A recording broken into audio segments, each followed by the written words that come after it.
जय हिंद साथियों। तो अगर आप कॉम्पिटिटिव एग्ज़ाम की तैयारी कर रहे हैं, किसी भी गवर्नमेंट एग्ज़ाम की तैयारी कर रहे हैं, तो ये ईयर आपके लिए गोल्डन ईयर है। क्योंकि देखिए इस साल इतनी वैकेंसी आई है, शायद किसी साल इतनी वैकेंसी हो, क्योंकि इस साल हर विभाग में वैकेंसी चल रही है। इससे पहले क्या होता था, कहीं पर वैकेंसी आती थी तो किसी विभाग में नहीं आती थी। इस बार हर विभाग में लगभग वैकेंसी चल रही है। तो इस साल अगर आप लोग सिलेक्शन नहीं ले पाते हैं इतनी सारी वैकेंसी में, तो कहीं ना कहीं गलती आपकी खुद होगी। देखिए कभी कभी होता है कि मेहनत करने के बाद भी किस्मत साथ नहीं देता, किंतु मेहनत आपको जी तोड़ करना है, आपको अपना 100% देना है। क्योंकि अगर आप 100% देंगे, आप अपनी तरफ से पूरी मेहनत करेंगे, तो जब आपका रिजल्ट भले ही पॉजिटिव ना हो, आप खुद को सेटिस्फाइड कर पाएंगे कि हाँ हमने मेहनत बहुत की थी, हमारा किस्मत ही साथ नहीं दिया। किंतु अगर आप लोग मेहनत नहीं करेंगे, आपके रिजल्ट के बाद आपको लगेगा कि हमने ये गलती की थी, ये गलती हमसे नहीं होनी चाहिए थी, इसी कारण हमारा सिलेक्शन नहीं हो पाया। तो अगर आप खुद के अंदर खुद की गलती निकाल पाते हैं, तो वो आपकी ही गलती होगी कि आपने ऐसा गलती क्यों होने दिया, आपने ये गलती क्यों निकाला। हो सकता है कि आपने वो मेहनत ना की होगी। तो इसलिए जो है आपको अभी से तैयार होना है, और किन चीज़ों से आपको बचना है अभी उसके बारे में बात करेंगे कि कैसे आपको तैयारी करनी है। क्योंकि दुनिया भर के टॉपर स्ट्रेटेजी आपको बताएंगे। अब देखिए क्या होता है, कभी कभी कोई अपने रिजल्ट से आपको अपने तरफ इमोशनल खेलता है, वो अपना रिजल्ट दिखाकर आपको अपने से जोड़े रखता है, जबकि हो सकता है कि उससे आपको कोई फायदा ना हो, तब भी आप उससे जुड़े रहते हैं क्योंकि वो टॉपर है। आपको बताएगा कि मैं टॉपर हूँ, तो आप कहाँ भटक रहे हैं, आप हमारे पास आइए। तो ये गलती आपको नहीं करनी है। अभी मैं बताऊंगा कि किन चीज़ों पर आपको फोकस करना है, क्या स्ट्रेटेजी होगी। तो देखिए सारी बात करने से पहले एक इन्फॉर्मेशन जो है वो मैं आपको बता देता हूँ कि टेक्स्ट बुक पर अभी पास प्रो का बेस्ट ऑफर चल रहा है। तो टेक्स्ट बुक अगर आप खरीदना चाहते हैं तो अभी खरीद सकते हैं, क्योंकि जब ऑफर खत्म हो जाता है तो आप लोग पूछते हैं कि इतना महंगा क्यों मिल रहा है। तो अभी ऑफर है तो आप लोग खरीद लीजिए। अभी बेस्ट ऑफर इसका चल रहा है, केवल 351 में आपको ईयरली पास प्रो मिल जाएगा। और टेक्स्ट बुक तो ज़रूरी है ही किसी भी एग्ज़ाम के लिए, क्योंकि यहाँ पर आप अनलिमिटेड मॉक टेस्ट किसी भी गवर्नमेंट एग्ज़ाम का लगा सकते हैं। केवल एक बार पास प्रो लेने पर किसी भी एग्ज़ाम का, चाहे यूपी का कोई एग्ज़ाम हो, यूपी पुलिस हो, एसएससी जीडी हो, एसएससी का कोई एग्ज़ाम हो, रेलवे का कोई एग्ज़ाम हो, आपके स्टेट का कोई भी एग्ज़ाम हो, कोई भी एग्ज़ाम हो, आप फ्री में मॉक टेस्ट लगा सकते हैं, उसके प्रीवियस ईयर के पेपर लगा सकते हैं। तो टेक्स्ट बुक तो ज़रूरी है ही, क्योंकि हर एक टॉपर कैंडिडेट टेक्स्ट बुक पर मॉक ज़रूर लगाता है। हम खुद टेक्स्ट बुक पर मॉक लगाते हैं, क्योंकि यहाँ पर डायरेक्ट एग्जाम वाले क्वेश्चन मिल जाते हैं। तो टेक्स्ट बुक पर मॉक लगाना तो कंपलसरी है ही। तो अभी आप पास प्रो बाय कर लीजिए, बेस्ट ऑफर चल रहा है। आप लोग हमारा कोड यूज करके 12% की एक्स्ट्रा डिस्काउंट ले सकते हैं। तो कोड आप लगाकर टेक्स्ट बुक पर पास प्रो जरूर बाय कर लीजिएगा, बेहतर ऑफर इससे आपको नहीं मिलेगा। और 29 से लेकर 31 मार्च तक ये ऑफर चलेगा, तो इसी के बीच आपको बाय कर लेना है। टेक्स्ट बुक का एप्लीकेशन प्ले स्टोर से डाउनलोड कर लीजिएगा, वहाँ पर आपको पास प्रो बाई करने का ऑप्शन मिल जाएगा। ये कोड लगाकर आप लोग पेमेंट कर देंगे तो आपका पास प्रो इनरोल हो जाएगा। आप प्रीवियस ईयर के किसी भी पेपर का मॉक टेस्ट लगा सकते हैं, लाइव मॉक टेस्ट लगा सकते हैं, अपना रैंक चेक कर सकते हैं कि कितना आप कंपटीशन में है। तो टेक्स्ट बुक ज़रूरी है, आप लोग इसे बाय कर लीजिएगा, अभी बेस्ट ऑफर चल रहा है। तो देखिए फ्रेंड्स, अभी जिन वैकेंसी के एग्ज़ाम होने हैं, क्योंकि कई एग्ज़ाम तो हो चुके हैं जिसमें कंपटीशन कम था, जैसे एसएससी जीडी का हो गया। एसएससी जीडी 2024 वाला जब रिजल्ट आएगा तो आप लोग देखना कि कितना कम कंपटीशन रहेगा, क्योंकि फाइनल में बहुत सारे लोग इसके फिजिकल को स्किप कर देंगे। देखिए टोटल जो कंपटीशन होता है वो 3 से 4 लाख कैंडिडेट हैं, यही हर जगह घूमते हैं, क्योंकि एक कैंडिडेट कई जगह फॉर्म अप्लाई करता है। तो अगर इतनी वैकेंसी हर विभाग में आ जाएगी, फिर तो कंपटीशन हर जगह कम हो जाएगा, क्योंकि हर कैंडिडेट कहीं ना कहीं अपना शिफ्ट हो जाएगा। तो आपको भी इसमें जगह बनानी है, जितनी भी वैकेंसी चल रही है उसमें कहीं ना कहीं आपको जगह बनानी है। जैसे अभी देखिए जो एग्ज़ाम अभी होने हैं, अभी जैसे यूपी पुलिस का वैकेंसी आ चुका है, सब इंस्पेक्टर की वैकेंसी आ चुका है। अब देखिए इसमें 60,000 वैकेंसी अभी कंप्लीट हुई, 30,000 फिर आ गई, तो टोटल 90,000 वैकेंसी हो गई। अब इससे ज़्यादा आपको क्या चाहिए। और एसएससी जीडी की अभी कैलेंडर जारी हो चुका है, 2026 की वैकेंसी आपके सामने है। अभी 40,000 वैकेंसी का रिजल्ट भी आना है, उसमें भी बहुत सारे लोग सेलेक्ट हो जाएंगे। नई वैकेंसी भी आपके सामने है 40,000। दिल्ली पुलिस का वैकेंसी जारी हो चुका है, इसका कैलेंडर जारी हो चुका है।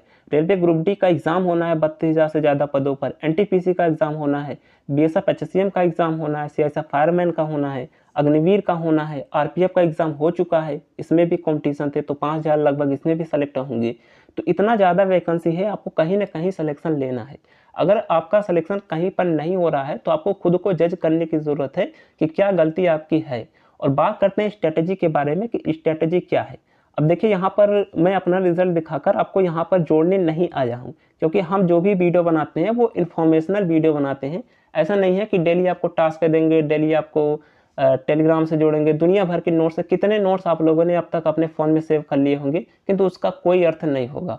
तो इसलिए जो है किसी के रिजल्ट को देखकर उसकी तरफ आप लोग आकर्षित ना होइए। आपको खुद की मेहनत पर विश्वास करना है, खुद की स्ट्रेटजी पर विश्वास करना है। ज़रूरी नहीं है कि आप हमारी बात मानें, क्योंकि देखिए अभी तक तो हमने जितने भी एग्ज़ाम दिए हैं लगभग क्वालिफाई ही किए हैं। पिछली बार जीडी में आउट हो गए थे 0.4 नंबर से, किंतु इससे पहले की जीडी वाले में पूरे नंबर थे, उसमें मैं मेडिकल से आउट हुआ था। लगभग हर एक एग्ज़ाम को क्वालिफाई हुआ था और बहुत ही जल्द फाइनल भी हो चुका है यूपीपी में। आगे भी देखते हैं, जो भी एग्ज़ाम है उसके लिए ट्राई करेंगे। किंतु हमारी स्ट्रेटजी क्या है वो मैं आपको बताता हूँ। अब स्ट्रेटजी क्या होती है, मेरे स्ट्रेटजी सिर्फ एक लाइन की है आप लोगों के लिए भी, कि सेल्फ एनालिसिस। इससे बड़ा स्ट्रेटजी कुछ हो ही नहीं सकता। अब देखिए कोई टॉपर बता रहा है कि आप लोग ये पढ़िए ये पढ़िए, किंतु आपको खुद से जज करना है कि आपके अंदर क्या कमी है, आपका कौन सा सेक्शन वीक है।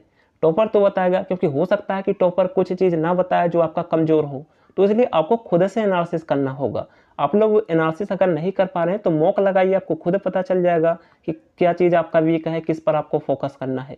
तो आपको खुद के मेहनत पर विश्वास करना है, क्योंकि जो टॉपर बना है वो अपने स्ट्रेटजी से बना है। तो आपको भी सिलेक्शन अपने स्ट्रेटजी से लेनी है, क्योंकि आप दुनिया भर की तरह भटकेंगे और आप ऐसे हजारों टॉपर की स्ट्रेटजी देखते देखते कंफ्यूज होंगे, आप एक जगह स्टेबल नहीं हो पाएंगे। तो इसलिए मेरा आप लोगों से अनुरोध है कि आप अपनी स्ट्रेटजी बनाइए, क्योंकि टॉपर आपको सोर्स बता देगा, आपको स्ट्रेटजी तो बता देगा, किंतु आप उसे फॉलो नहीं कर पाएंगे। जो स्ट्रेटजी आप खुद बनाएंगे उसे आप खुद फॉलो कर पाएंगे, किंतु टॉपर की स्ट्रेटजी आप लोग को लगेगा कि चलो मैं करता हूँ, लेकिन आपका मन नहीं करेगा। आप लोगों को लगेगा कि ये सही नहीं हो पा रहा है, अच्छा नहीं हो पा रहा है, आपको अच्छा ही नहीं लगेगा, क्योंकि आपके अंदर जो कमी है उस पर आप काम करेंगे। आपको जो चीज़ें पढ़ने में अच्छा लगता है उस पर फोकस करेंगे, तो ही आपका मन लगेगा पढ़ाई में। बाकी टॉपर आपको डेली टास्क दे देंगे, डेली आपको बता देंगे कि ये पढ़ना है, किंतु आप पढ़ नहीं पाएंगे, आप उसे फॉलो नहीं कर पाएंगे। तो जब कुछ चीज़ फॉलो ही नहीं कर पाएंगे तो उसका टास्क लेने से, उसका सोर्स लेने से, वो चीज़ें बताने से उसका आपका कोई अर्थ नहीं मिलेगा। क्योंकि आज के ज़माने में ऐसा ही हो रहा है, पढ़ाने को तो बहुत कुछ पढ़ा दे रहे हैं, किंतु समझ में कुछ भी नहीं आता। जैसे ऑनलाइन में इतना ज़्यादा कंटेंट अवेलेबल है, किंतु वो समझ में कितना आ रहा है ये आपको सोचना है, कुछ नहीं समझ में आता। किंतु जो आप खुद से एनालिसिस करके पढ़ेंगे, जब आपका मन कहेगा कि चलो आज हिस्ट्री पढ़ते हैं, तो आप खुद से समझ के पढ़ेंगे, तो वो आपके अंदर स्टोर होगा, उसे आप याद कर पाएंगे, उसे आप भूलेंगे नहीं। अगर दूसरा कोई फोर्स कर दिया कि आज इतिहास पढ़ो, आप किताब लेके बैठ गया, आप पढ़ने के तो पढ़ोगे, किंतु आपके मन में वो स्टोर नहीं होगा, आप उसे याद नहीं कर पाएंगे, आप भूल जाएंगे। तो इसलिए सबसे बड़ी स्ट्रेटजी यही है, खुद स्ट्रेटजी बनाओ कि आपका वीक है, किस पर आपको फोकस करना है, वो आप खुद समझ सकते हैं। दूसरा कोई नहीं समझ सकता कि किस पर आपको ज़्यादा ध्यान देना है। तो आई होप आप लोग सब कुछ समझ गए होंगे। आप खुद स्ट्रेटजी बना के खुद से पढ़िए। हाँ, ऑनलाइन आप पढ़ सकते हैं, ये मैं नहीं कर रहा हूँ कि ऑनलाइन आप ना पढ़िए, किंतु स्ट्रेटजी क्या पढ़ना है वो आपको खुद से डिसाइड करना होगा। क्योंकि जब आप खुद से डिसाइड करेंगे, अगर आप इतना नहीं डिसाइड कर पा रहे हैं कि आपको क्या पढ़ना है, क्या चीज़ आपका वीक है, तो आप एग्जाम में क्वेश्चन को कैसे अटेम्प्ट करेंगे। वहाँ पर तो क्वेश्चंस आते हैं, एक लाइन में आपको समझना होता है कि किस तरीके से ये हल होगा। तो जब आप अपनी स्ट्रेटजी को नहीं बना पा रहे हैं कि क्या चीज़ें आपको पढ़नी है, तो आप एग्जाम में आते हुए क्वेश्चंस भी गलत कर सकते हैं, एग्जाम के क्वेश्चन का पैटर्न ही नहीं समझ सकते। तो आई होप आप लोग सब कुछ समझ गए होंगे। खुद से स्ट्रेटजी बनाइए, जो चीज़ आपका कमजोर है उस पर फोकस कीजिए, जो चीज़ आपके एग्जाम में आता है उसका सिलेबस आप खुद देखिए, क्योंकि कोई बता देगा तो आप भूल जाएंगे। खुद से आप देखेंगे कि अच्छा ये चीज़ आती है, तो आपके दिमाग में स्टोर रहेगा, याद रहेगा, आप उसे भूलेंगे नहीं। आई होप आप लोग सब कुछ समझ गए होंगे। बाकी कोई डाउट है कमेंट बॉक्स में बताइएगा। तो टॉपर की स्ट्रैटेजी से आपको दूर रहना है, खुद की स्ट्रैटेजी बनानी है, खुद से क्या पढ़ना है वो आप खुद डिसाइड करना होगा और अपनी मेहनत पर भरोसा रखना है, आप अगले टॉपर बन के निकलेंगे। तो चलिए, बाकी कोई डाउट आता है कमेंट बॉक्स में पूछ लीजिएगा, टेलीग्राम को ज्वाइन कर लीजिएगा, जो भी आगे के अपडेट होंगे इन्फॉर्म करेंगे। मिलते हैं नेक्स्ट वीडियो में, तब तक के लिए जय हिंद।